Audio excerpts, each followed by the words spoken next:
بڑی خبر آپ کے ساتھ شیئر کر رہے ہیں۔ آپ کو بتائیں کہ پاکستان ایئرپورٹس اتھارٹیز کی جانب سے 2 گھنٹے کے بعد فضائی حدود کھولنے کے فیصلے کو واپس لیا گیا ہے۔ لاہور کی فضائی حدود کو ایک بار پھر بند کر دیا گیا ہے۔ بریکنگ نیوز آپ کے ساتھ شیئر کر رہے ہیں۔ اس حوالے سے ایک نیا نوٹم بھی جاری کر دیا گیا ہے۔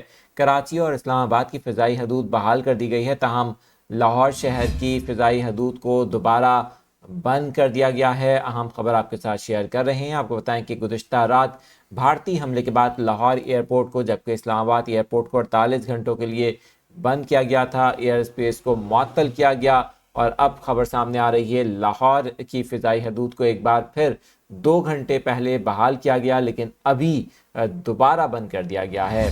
آپ کو بتائیں کہ اس وقت بھی بھارت کی جانب سے ممکنہ حملے کا خدشہ ہے، جبکہ لائن آف کنٹرول پر کشیدہ صورتحال ہے۔ مسلسل پاکستان اور بھارت کے درمیان جھڑپوں کی اطلاعات بھی سامنے آ رہی ہیں۔